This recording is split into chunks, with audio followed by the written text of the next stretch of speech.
हरे कृष्ण कृष्ण कृष्ण हरे हरे, हरे राम राम राम हरे हरे। श्रीमद् भगवत गीता यथारूप अध्याय 13 प्रकृति पुरुष तथा चेतना। श्लोक नंबर 13। ज्ञेयं यत् प्रवक्ष्यामि यज्ञात्वामृतमश्नुते अनादिमत् परम ब्रह्म न सदुच्यते। अब मैं तुम्हें ज्ञेय के विषय में बतलाऊंगा जिसे जानकर तुम नित्य ब्रह्म का स्वाधन कर सकोगे। यह ब्रह्म या आत्मा जो अनादि हैं और मेरे अधीन हैं, इस भौतिक जगत के कार्य कारण से परे स्थित हैं। तात्पर्य जगत गुरु श्रील प्रभुपाद जी महाराज की जय, गुरु महाराज की जय। भगवान ने क्षेत्र तथा क्षेत्रज्ञ की व्याख्या की। उन्होंने क्षेत्रज्ञ को जानने की विधि की भी व्याख्या की। अब वे ज्ञेय के विषय में बता रहे हैं। पहले आत्मा के विषय में, फिर परमात्मा के विषय में। ज्ञाता अर्थात आत्मा तथा परमात्मा दोनों ही के ज्ञान से मनुष्य जीवन अमृत का आस्वादन कर सकता है। जैसा कि द्वितीय अध्याय में कहा गया है, जीवन नित्य है, इसकी भी यहाँ पुष्टि हुई है। जीव के उत्पन्न होने की बात कोई निश्चित तिथि नहीं है, न ही कोई परमेश्वर से जीवात्मा के प्राकट्य का इतिहास बता सकता है। अतएव वह अनादि है। इसकी पुष्टि वैदिक साहित्य से होती है। न जायते म्रियते वा विपश्चित। कठोपनिषद 1.2.18 में शरीर का ज्ञाता न तो कभी उत्पन्न होता है न मरता है, वह ज्ञान से पूर्ण होता है। वैदिक साहित्य में श्वेता स्वरूपनिषद 6.16 में भी परमेश्वर को परमात्मा रूप में प्रधान क्षेत्रज्ञपति गुणेशः, शरीर का मुख्य ज्ञाता तथा प्रकृति के गुणों का स्वामी कहा जाता है। स्मृति वचन है, दासभूतो हरेरेव दन्नान्यस्यैव कदाचन। जीवात्माएं सदा भगवान की सेवा में लगी रहती हैं। इसकी पुष्टि भगवान चैतन्य महाप्रभु ने के अपने उपदेशों में भी है। अतएव इस श्लोक में ब्रह्म का जो वर्णन है वह आत्मा का है। और जब ब्रह्म शब्द जीवात्मा के लिए व्यवहृत होता है तो यह समझना चाहिए कि वह आनंद ब्रह्म न होकर विज्ञान ब्रह्म है। आनंद ब्रह्म ही परम ब्रह्म भगवान है। सर्वतः पाणिपादं तत्सर्वतोच्छिशिरोमुखं सर्वतः श्रुतिमल्लोके सर्वमावृत्य तिष्ठति। उनके हाथ, पांव, आँखें, सिर तथा मुँह तथा उनके कान सर्वत्र हैं। इस प्रकार परमात्मा सभी वस्तुओं में व्याप्त होकर अवस्थित हैं। तात्पर्य जगत गुरु श्रील प्रभुपाद जी महाराज की जय, गुरु महाराज की जय।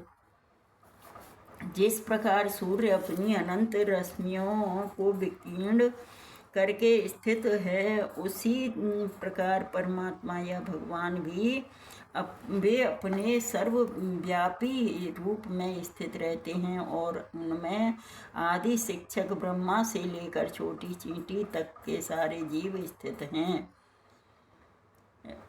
उनके अनंत सिर, हाथ, पांव तथा नेत्र हैं और अनंत जीव हैं, वे सभी परमात्मा में ही स्थित हैं। अतएव परमात्मा सर्वव्यापक हैं, लेकिन आत्मा यह नहीं कह सकता कि उसके हाथ, पांव तथा नेत्र चारों दिशाओं में हैं।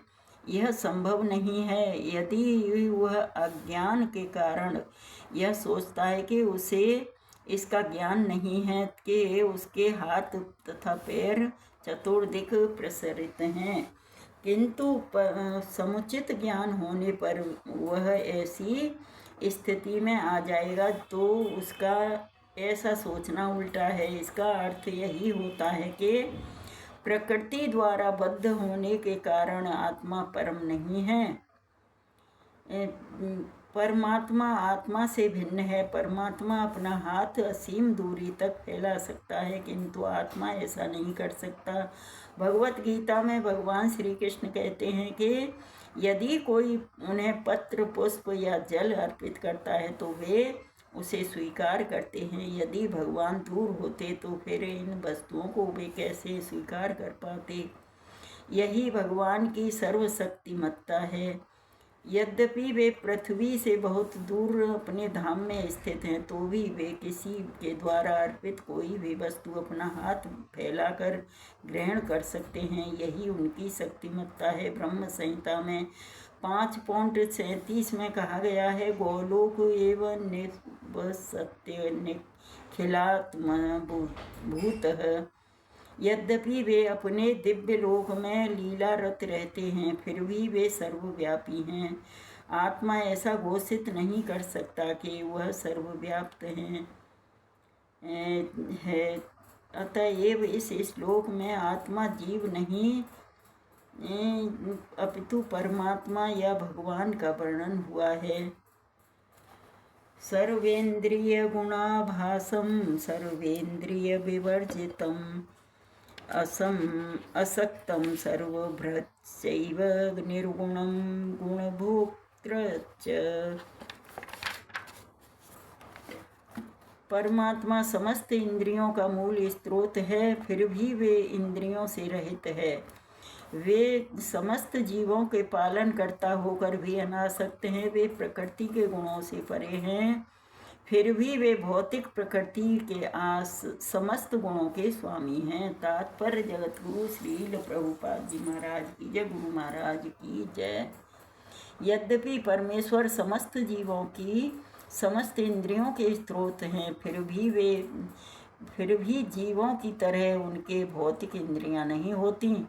वास्तव में जीवों में आध्यात्मिक इंद्रियां होती हैं, लेकिन बद्ध जीवन में वे भौतिक तत्वों से आच्छादित रहती हैं। अतएव इंद्रियां कार्यों का प्राकट्य पदार्थ द्वारा होता है। परमेश्वर की इंद्रियां इस तरह आच्छादित नहीं रहती।